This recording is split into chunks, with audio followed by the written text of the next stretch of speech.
I want to talk today about a matter of time. Life is short, so live it well. With what Paul and Ramona are going through, with Chuck and April moving today, with the Schwartz next week, I am reminded that time is short. And it's not just our life here on earth. Yes, that is short. We're going to look a little bit at Psalm 90, verse 12. We're going to look a little bit at Luke 12. The writer of the Psalms in chapter 90, we call chapter 90, says that we've got 70 years, maybe 80. Okay, some people are able to push it longer. My great-grandfather, I think, was 99. I'm going to check with my mother, but he was 99. I don't know if I want to live to be 99. But maybe I do. I don't know. He seemed happy. He seemed fulfilled. He took a nap one afternoon and was home with Jesus. But 70 to 80 years, it seems like a long time, but the writer of that psalm, Psalm 90, also says 1,000 years is a moment with God. So I want you to think today about the time that God has given you, the time he has given us on this earth. The time that you are right here in this room is important. The time that you have between now and your departure to heaven is important, and it matters. And I want to encourage all of you, please don't miss out on the opportunity to live it well. To live it well. If you don't remember anything else, life is short, so live it well.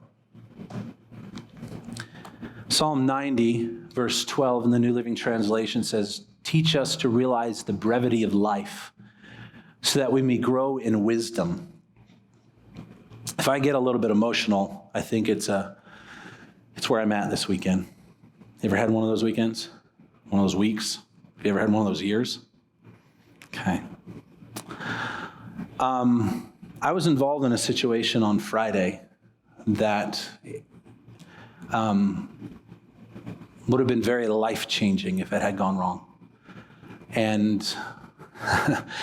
because there's still an open police case right now, I'm not going to speak much about it. But it shocked me at how close I came to a very life-changing moment. Changed my message for today.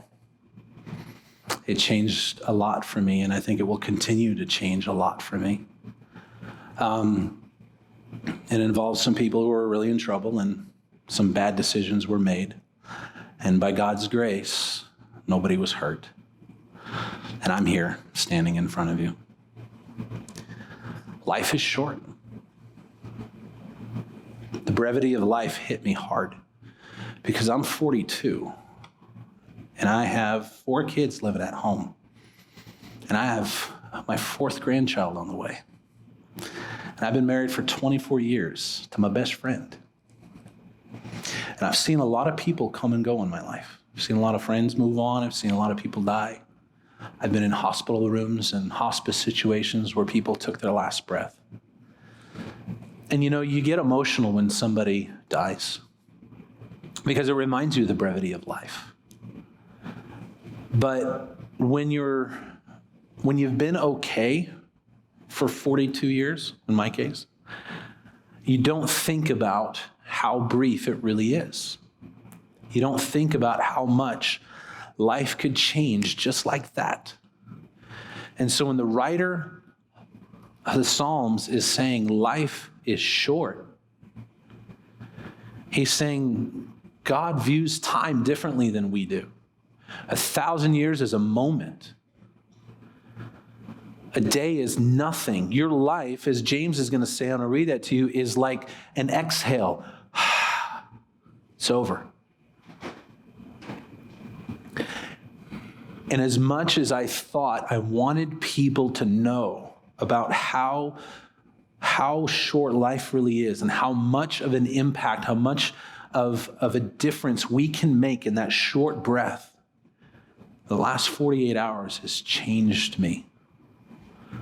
And I don't know what that means moving forward, but I know right now I'm committed to never being the same again. Anthony and Holly, thank you for the wedding last night. You made me dance. I'm not a dancer. My family knows.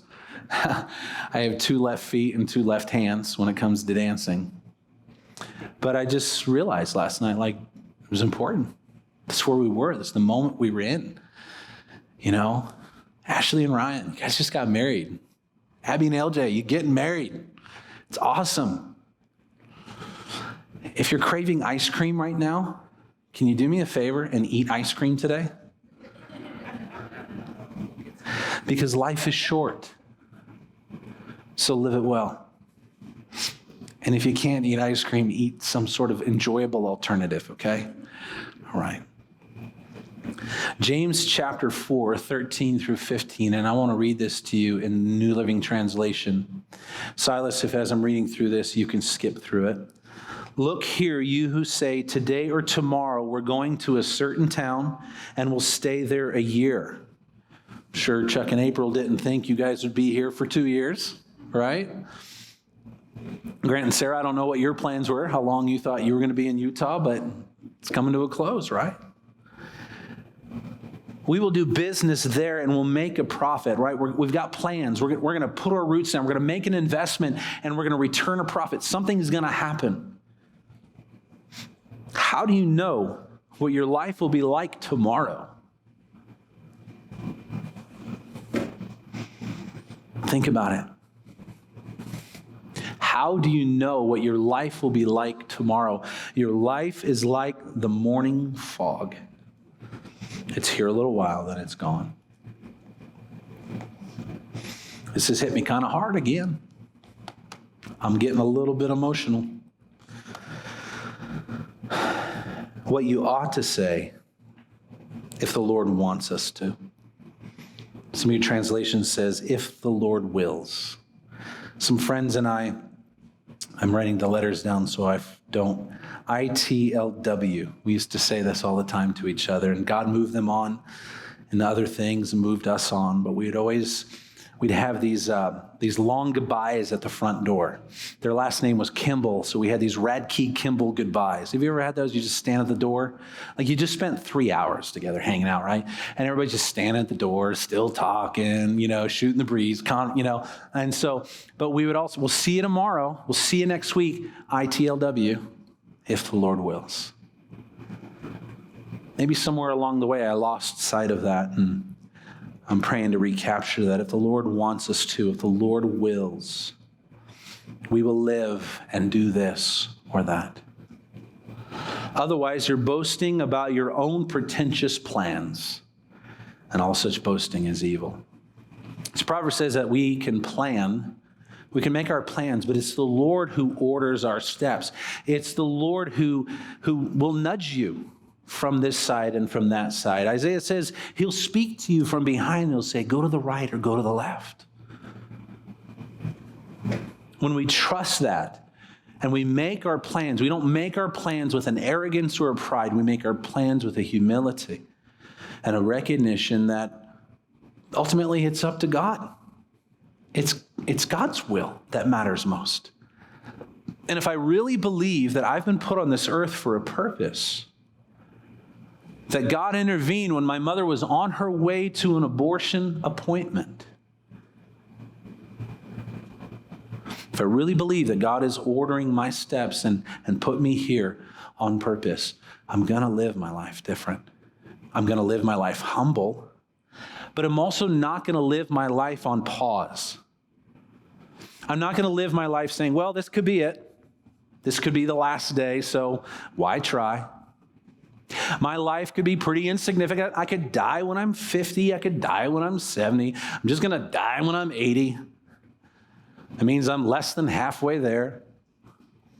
That's a pretty fatalistic and pessimistic outlook on life. Now, I'm an optimist. And I found out the first time I gave blood, I was 30 years old. How many of you have given blood before? Okay, how many gave blood before you were 30? How about before you were 20? You all are good people. There's a special seat for you in heaven. I'm sure of it, okay? I hate needles. I don't want a needle in my body, okay? I don't want anything in my body that's not supposed to be in my body, especially a needle. But when we were at Children's Hospital up there, at Primary Children's Hospital, when our daughter was there when she was first born, she had her own set of things, and she was in there for, a few weeks. But there were little babies in there who were on life-sustaining support, and a lot of them were on blood support. And the only reason they were alive is because somebody was willing to get stuck with a needle and donate their blood. It was then, that year, 2010, the first time I gave blood with a Red Cross, that I found out my blood type, you ready for this? B positive.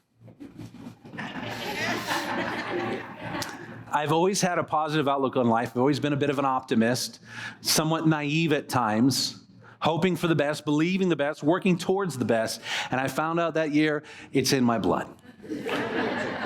And so when I get sad, when I feel like I got to cry or I'm depressed or anything like that, I feel bad about feeling bad. I'm not supposed to feel bad. That's not my blood type. It doesn't work that way.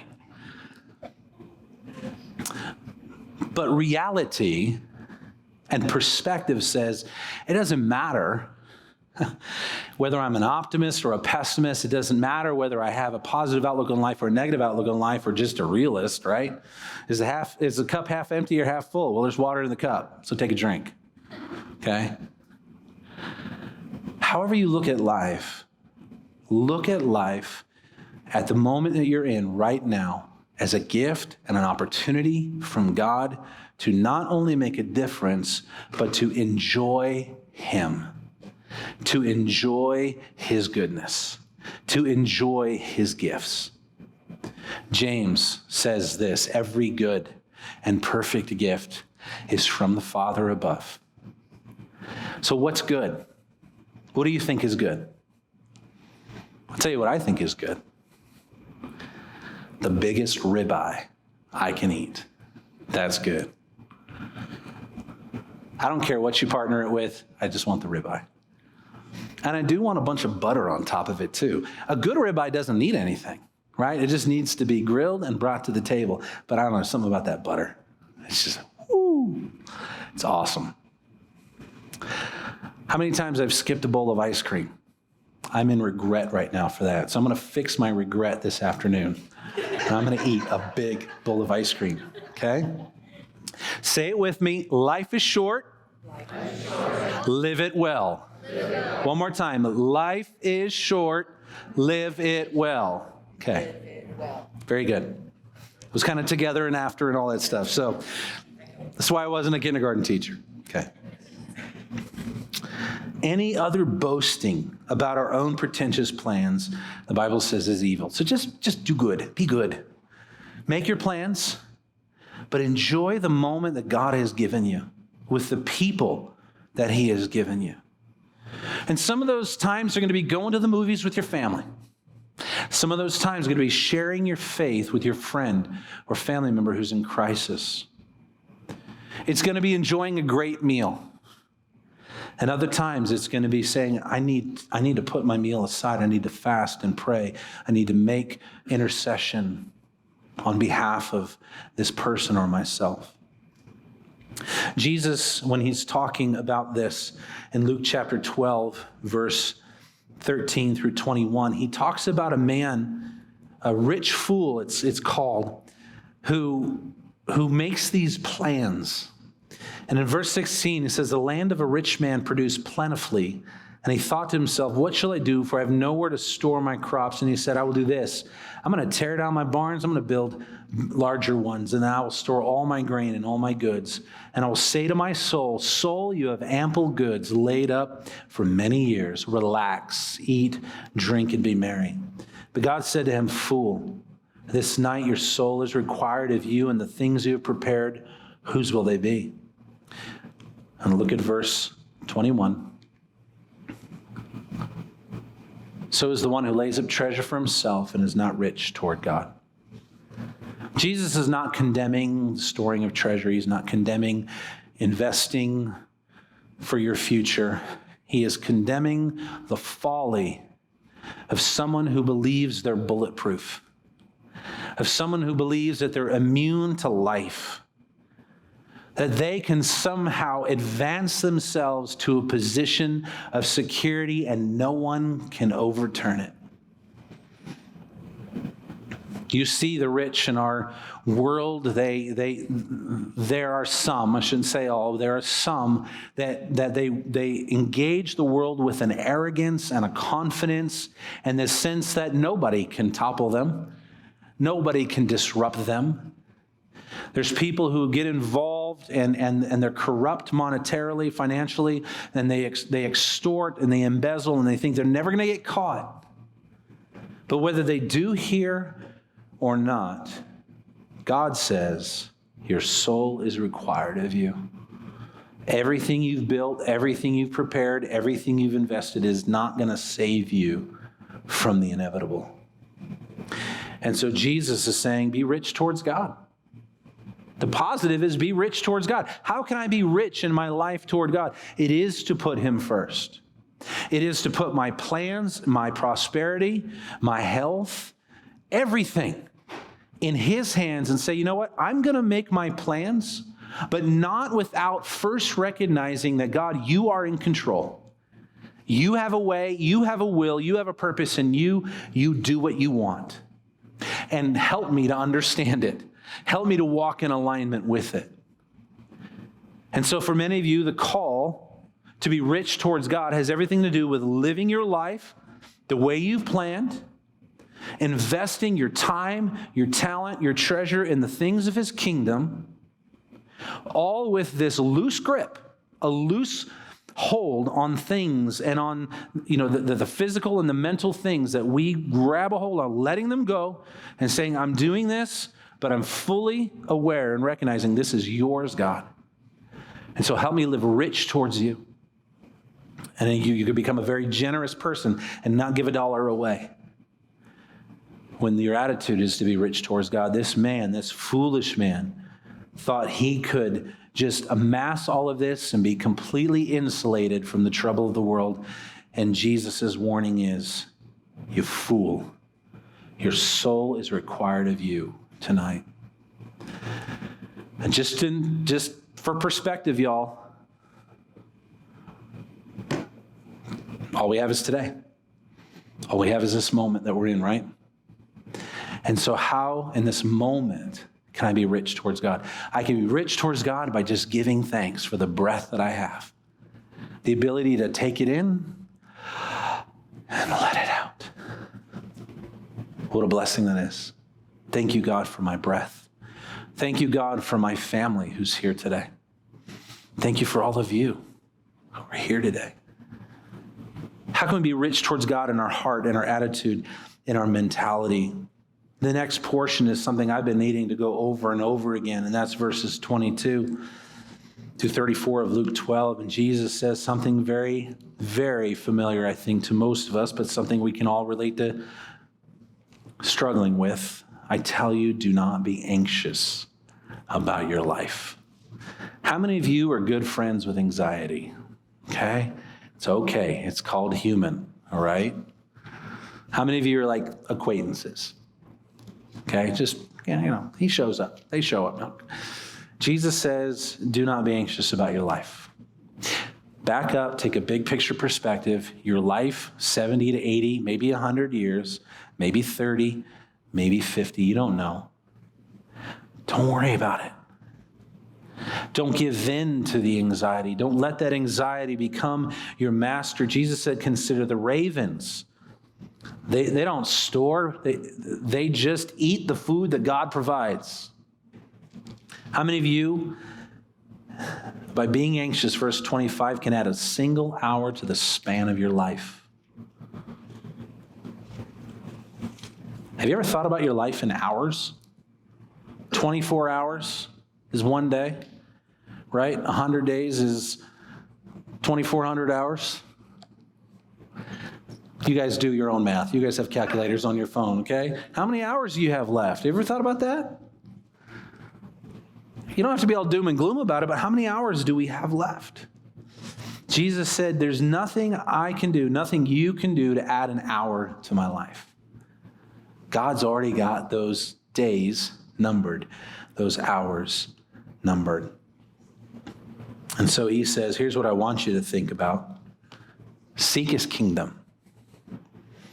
Right? Be rich towards God and seek his kingdom.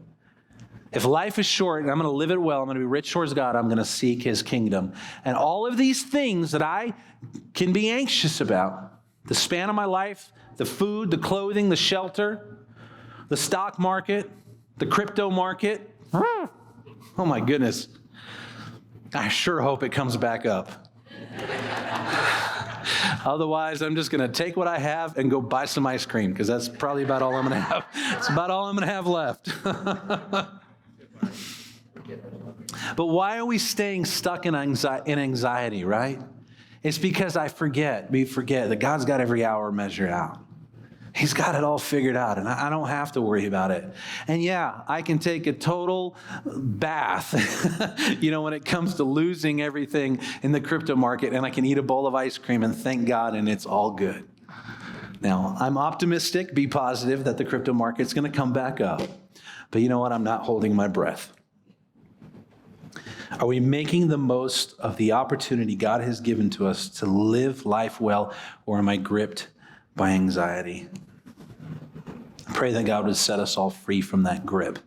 Okay, you may still see anxiety on a daily basis, but you don't have to play chess with them. You don't have to have lunch or coffee. You don't. Let God help us to let anxiety go. And then he finishes this particular portion from 35 to verse 40. And he says, be ready, stay dressed for action. Think about the thief that comes to steal. If we knew the thief was coming, we would be ready, right? If somebody sent you a call and said, hey, I'm coming to rob your house at 2 a.m. But first you call the police, right? And then you'd have everything ready to meet that person at the door. Probably ice cream, be a good place. No, I'm just kidding. Just kidding.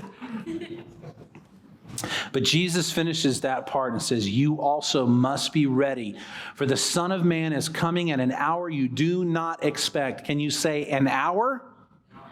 You do not expect. Not a day, not a week, not a month, an hour. He is coming back at an hour you and I will not expect. So are we living awake? Okay? Our cell phones are lulling us to sleep. Streaming movie services and the comforts of life. We're very comfortable. We have it really good in the United States. Sure, inflation's go up, food and gas. It's hard on everybody, I understand. But the reality is, there's an hour coming when all of those things won't matter. Am I living my life in this moment like Jesus is coming back? Am I living my life in this moment, making the most of this moment? Or am I stuck on my phone, stuck on the streaming service, attached to the bad news in the world? Or maybe just mentally checked out. I don't want to think about the bad news. It's all bad. Everybody, the whole world's going to hell in a handbasket. So, forget about it. So do what I'm going to do. That's not what we've been called to. We've been called to live rich towards God. We've been called to seek his kingdom, and we've been called to be ready for an hour we will not expect. And so David says in Psalm 90, verse 13 through 17 in the New Living Translation, I will be closing with this. Oh Lord, come back to us. We need to pray this again. You know what it says in Revelation? There's one word for it. You know what that one word is? Maranatha. Come quickly. It's a calling. It's a beckoning. Lord, come. Come back. Life is hard. Everything is going to hell, or everything is great and nobody is paying attention. Everybody's going about their lives like it doesn't matter. They're building this security. They're building this prosperity. They're trying to insulate themselves from the reality of life. Lord, come back to us. How long will you delay? You ever feel like that? God, why are you taking so long to wrap this thing up? It's getting bad. It's getting real bad. And God's like, no, it's not. It's not that bad yet. And Peter puts it this way in 1 Peter, and I'm paraphrasing, God is so patient that what we think is a delay is his intentional plan for every last person to have an opportunity to believe in him and to know that they're a part of his family and they have a home in heaven. KPV, Keith's paraphrase version.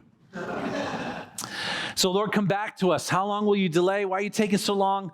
Take pity on us. Lord, help us. Show us mercy, right? And then in verse 14, satisfy us each morning. When you wake up in the morning, say, I'm awake. I went to sleep and I woke up. That's a miracle in and of itself. Do you know what happens when you sleep? You go into like this paralysis state. You're like suspended in like a totally helpless state of existence. It's a miracle that we wake up and we can get out of bed every day. So satisfy us each morning with your unfailing love so we may sing for joy to the end of our lives. That every day we wake up in the morning, it's an opportunity to sing and to praise. Give us gladness in proportion to our former misery. Maybe it's present misery. Maybe you're in present misery. You've got former misery. He's saying, whatever misery you've experienced, give us gladness in proportion. Like as much as I've been miserable, Lord, make me glad. As much as I've had a hard time, Lord, make me happy. Replace the evil years with good. This is the miracle of Jesus transforming a life, is he does this. We can look back on our life and say, oh, those are some pretty bad years. I made some pretty bad decisions. God is so good and replaces the evil years with his goodness. Let us, your servants, see your work again. Let our children see your glory. I like this because it's as if the work is in front of them. I haven't been paying attention. Lord, open my eyes. Help me to pay attention again, to see the good right now in front of my eyes. And let our children see your glory. I want my children to grow up and experience how wonderful and good God is, even in a bad world that's fallen apart. And may the Lord our God show us his approval and make our efforts successful. Yes, make our efforts successful. And sometimes that's all we can do, right? Is just an effort. And God honors that effort when it's built on faith. And he does cause us to prosper. So, to close, here's this verse. Let's read this aloud together. Teach us to realize the brevity of life so that we may grow in wisdom. One more time. Teach us to realize the brevity of life that we may grow in wisdom. Life is short, friends. Live it well. Amen.